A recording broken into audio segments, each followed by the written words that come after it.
Running with Scissors by August Burroughs. I've never forgotten that book or title. I didn't read it. I think I read it when I was like 15. It had to be like 20 years ago almost. 10, 15 years ago. The book starts off, this guy's like just a little boy, like, you know, like 5, 6. And he's being raised by a single mom in a very pristine pastel household. Like everything's in these shades of beige and everything's clean and crisp, and he's just got this like order to everything and very structured, and he's significantly uprooted by it when his mother meets the Santa Claus looking guy. He's like beatnik Santa. He's this old white-haired burly bearded guy that is able to convince people to do anything because he's smart. Like, he's really smart, and emotional intelligence or whatever, he's able to read people. And he has a way of convincing people to like give up their, you know, the cult leader stuff, you know, to give up your identity, give up your earthly goods, you know, freedom from the oppression of responsibility. So, I mean, who doesn't want to do that? When we think about being a kid, that's what we think about, is not having responsibilities. We don't think about the fact that you couldn't wear what you wanted to wear, you couldn't sleep when you wanted to sleep, you couldn't eat when you wanted to eat or stop eating, you had to do what you were told. We forget about that. But, so he gets control of the mom and the kid, and the mom abandons the boy. I don't remember why or where she went or what she did, but she just left him there. And he's just this dirty kid now. Like, everything's chaos. The house is described as just like being like you couldn't see a table through the stuff.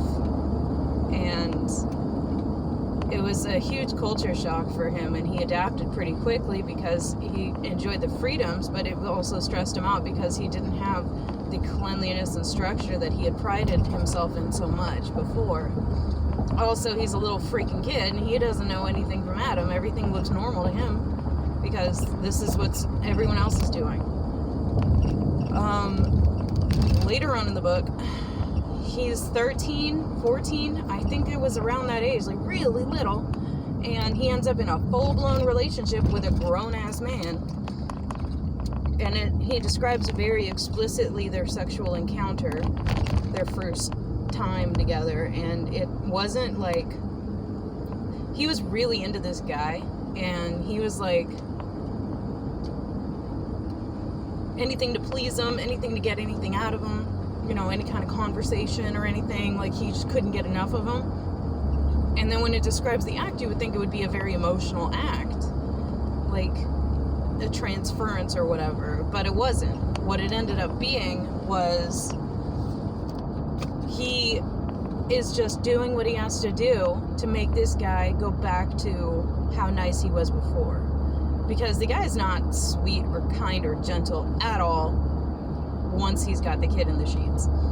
And then it describes, it's kind of like a, what do they call it, foreshadowing? Where he gets up and he puts on his pants, and, you know, little August is like on the bed, like, what just happened?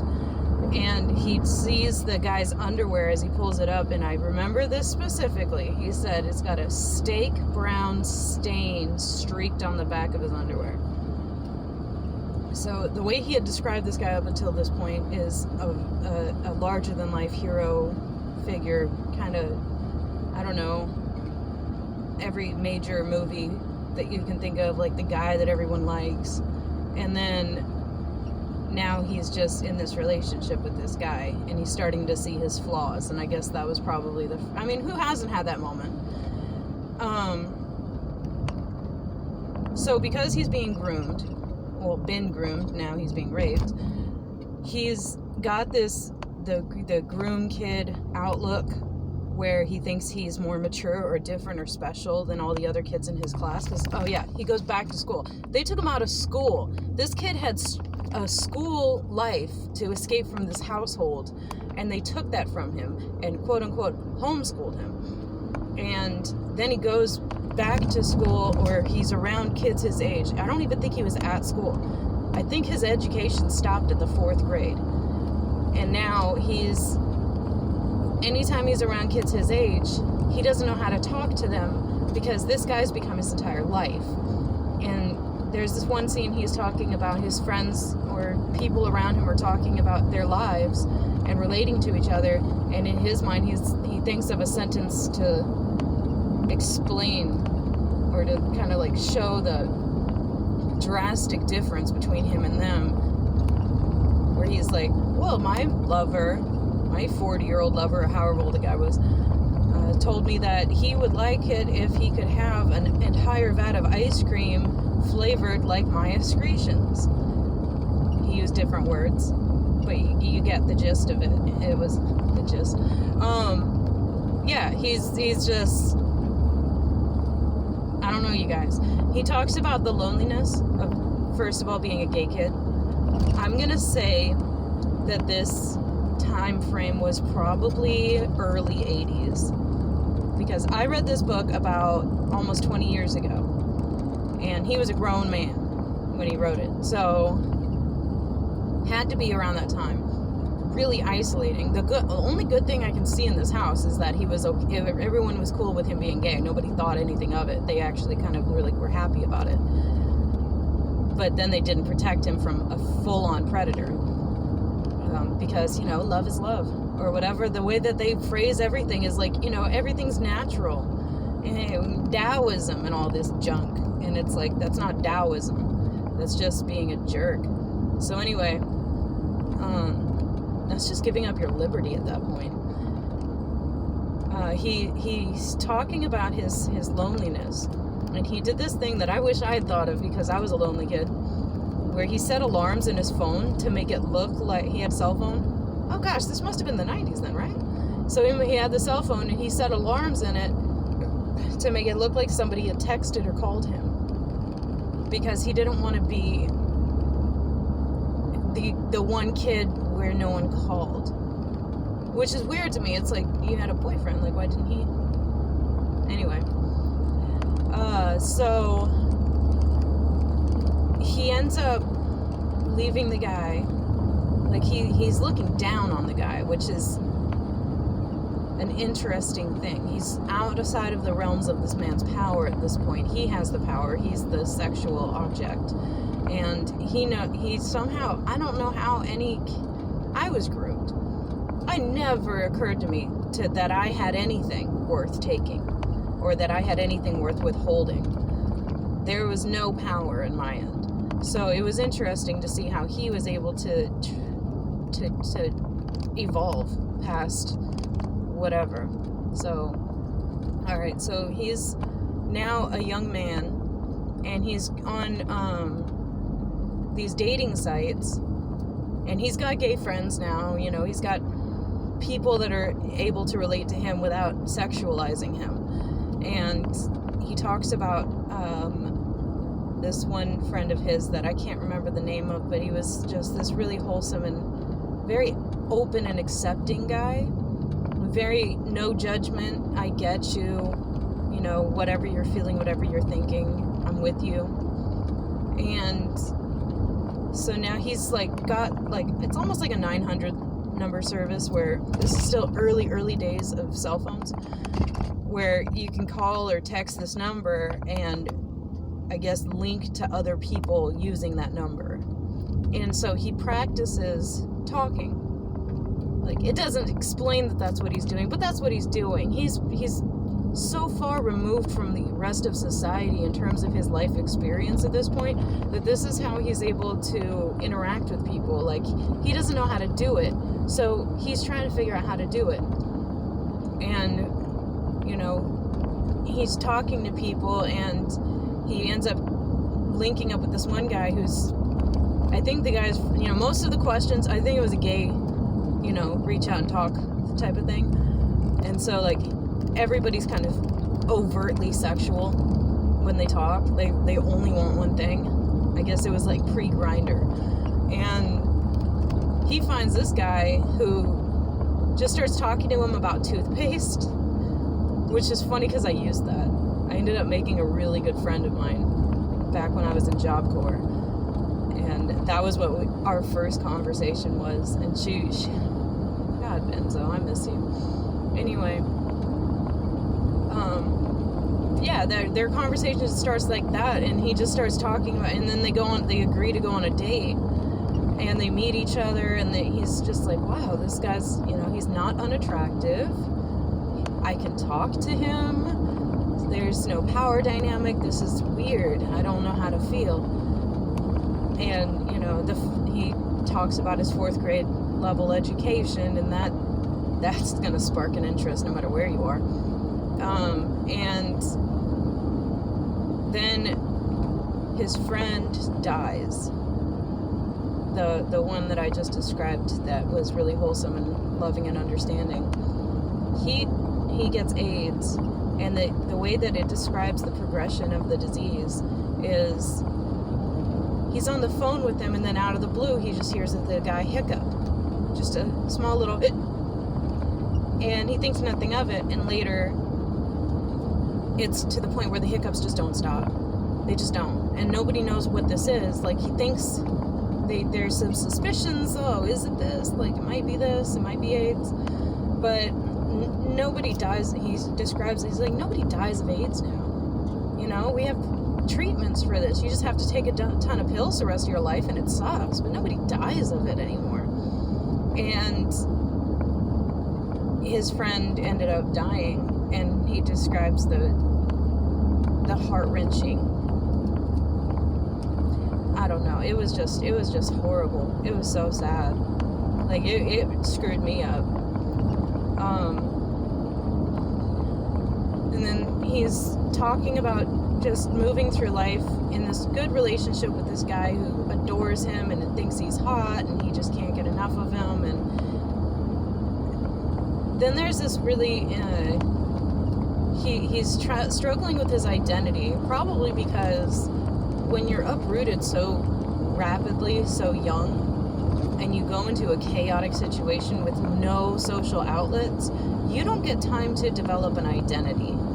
You don't get time to develop a core self of who you are outside as well as who you are at home, because that's what an identity is. It's not just who you are, it's who you are in different scenarios, in different environments with different people. That's how you find out who you really are. He didn't get to do that. And by the way, that house just completely just got worse and worse and worse. Just the people were all strung out. And anyway, so he starts to question his gender. There's gender reassignment surgery and stuff at this point. And he's talking about he was like, I need this big thing, this big change. And I feel like that's what I am. Like, I feel like I could be a woman. I think I am a woman. I've always felt like a woman. Been wearing my mom's clothes since I was a toddler type of stuff. And so he goes into this very honest breakdown of how he felt about each different, there's different types of parts that you can get. I'm not trying to be graphic, but I'm also not trying to act like it's not okay to talk about it. But essentially, I just remember him talking about there's a self-lubricating one that essentially, like, they make it so that you're capable of producing a lubrication inside of there naturally. I don't know anything about it, but he's like, I really like that idea, but then that means that I gotta wear a maxi pad everywhere all the time, or something like if I'm at a wedding, if I'm at a funeral, I'm always on. He's like, I didn't like that. And then he was talking about, what about the other one? He's like, well, then every time I get intimate with someone, I have to have lubricant. That sucks. That's not fun.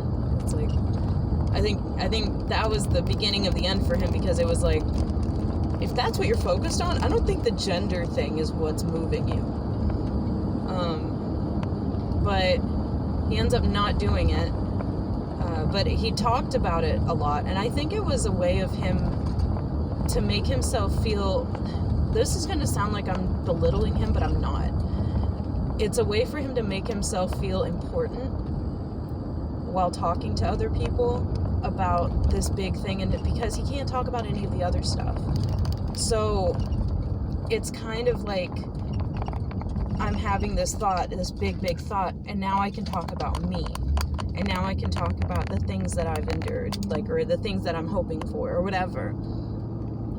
And it makes, it makes everything about him. And I sometimes wonder what it's like for somebody to go through all of these things as a trans person, to go through the surgery, to go through everything, and then to have it be over.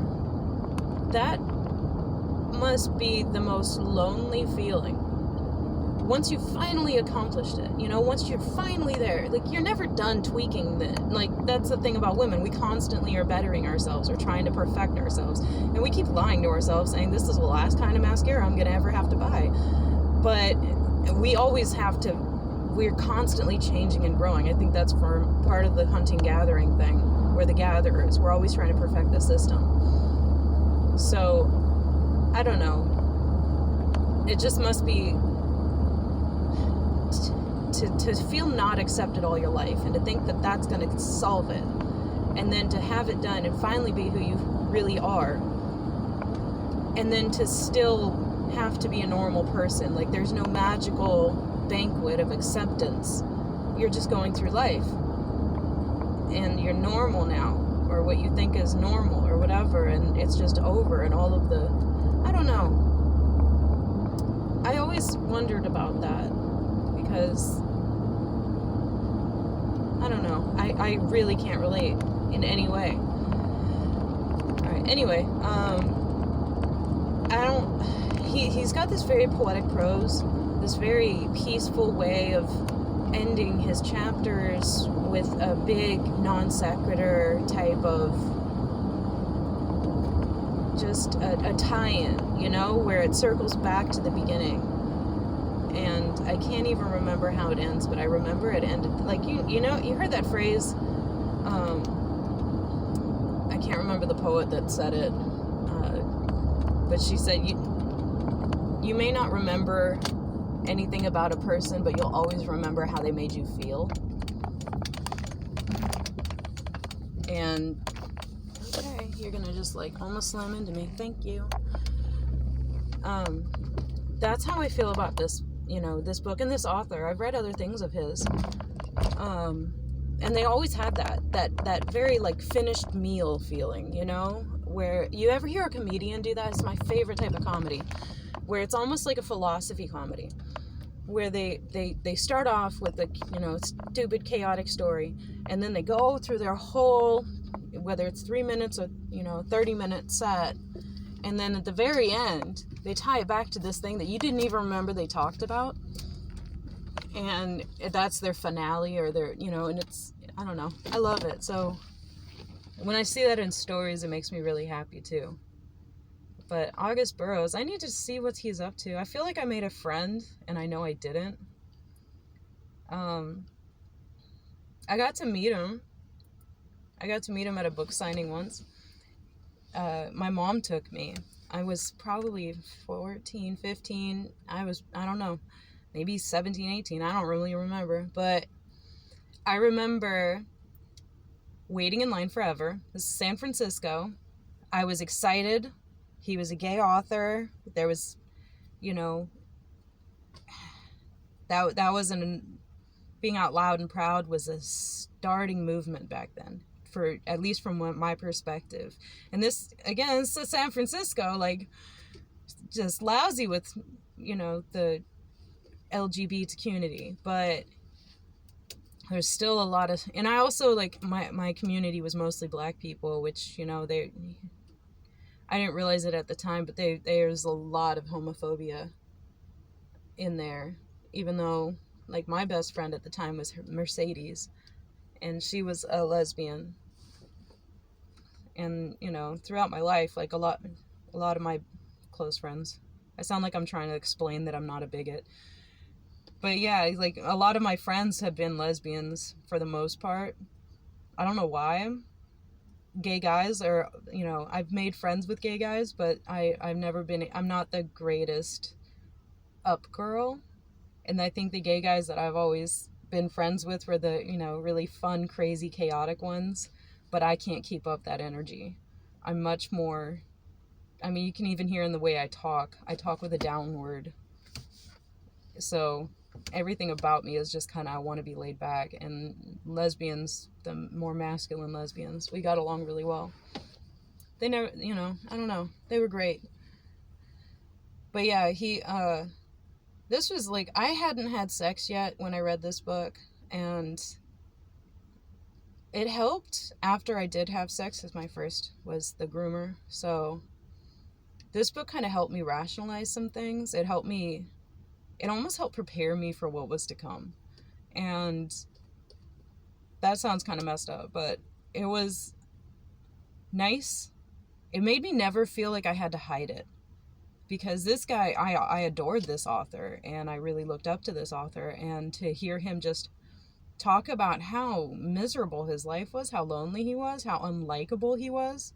You know, I don't think he ever was unlikable, but that's kind of how people treated him. And when you dress a certain way and you look a certain way, your hair's not kept, people are going to assume that, well, it's clearly nobody at home likes you, so why should we? And then that's like a whole different topic of how the people that need love the most are usually the ones that look like they don't deserve it. Kind of sucks. But I don't know, I think everybody could benefit from that book. And I'm still a Christian, but I was a full-blown, you know, Jesus saved me, date for marriage Christian that hadn't experienced the world at all, and I loved that book. But I've always been a very kind of open-minded liberal person, and I really like raw authenticity. And so maybe that's part of why I was drawn to this book. I don't even remember why I got my hands on it, like how I found it. I think I just liked the title. Running with Scissors sounded like a cool catchphrase that I could use on my web, like when in chat rooms. That was my version of him practicing talking. That's all we were doing at that age. Anybody you meet, I love Joe Rogan said that once, and it stuck with me, where he was like, you know, all these young people, they're 20-year-old, they're just practicing talking yet. They're not even people. It just cracks me up, because that's kind of what I was doing. Like, I remember taking a train trip to visit my sister in Virginia and California and back and forth. I did this several times. And the first time I did it, I didn't leave my seat because I was so socially terrified. I was crippled with anxiety. Like, if I was late for class, the idea of getting into the classroom and walking by all the bags and, you know, trying not to trip or fall or anything, and people looking at me, and like, I was just like, I would skip that whole class. If I'm late, I'm gonna be late. And there was like stuff like that where he went through that and he came out. That was always like a feeling I had. Like, I want no one to be able to tell how awkward and stupid I was. So I felt really unlikable and stupid. And I don't know, it's for him to be a successful person with a boyfriend and normal friends and normal exchanges. It was just, you know, it was good for a kid like me. But anyway, Running with Scissors, August Burroughs. Check it out. He's great. Oh yeah, I met him. That's right, I was telling you I met him. He was at a book signing in San Francisco. I think it was at the Virgin Record store or something it is. And my mom took me, and the whole line I'm sitting there waiting, like, I'm going to be the one to say something that he's going to remember and want to be my friend. Like, every time you meet a celebrity, everybody always, you know, especially when you're young, you want to be the one. You're like, this is the moment. And, you know, afterwards you just like, you want to die because you're like, oh gosh, I'm not special. I didn't say this. I didn't say all the, So that's what happened. Like, I got all the way up to the front of the line, and I just shoved my book at him. And he just looked at me and he was like, what's your name? And I couldn't say it. I was like, Daisy. And he was like, yeah. And he was like, D-A. And I was like, C. And he was like, and then he thought I was speaking Spanish because, you know, we're Cali. And I was like, my mom corrected it. And then she started talking to him, and I hated her for that. I hated her in that moment. because I was so jealous. Because she was able to talk to him and just, because she had read the book too. And she was just like, oh, and you're this and you're that, and I thought this and I thought that, and da da da da. And I was like, how the frick do you do that? How does anyone do that? Like, ah. But I don't know. So that was my first celebrity that I got to meet. I got better at it, but now I don't think anything of anybody. But back then they were gods walking among us, mere mortals. Anyway, yeah. All right, I'm home. Y'all take care.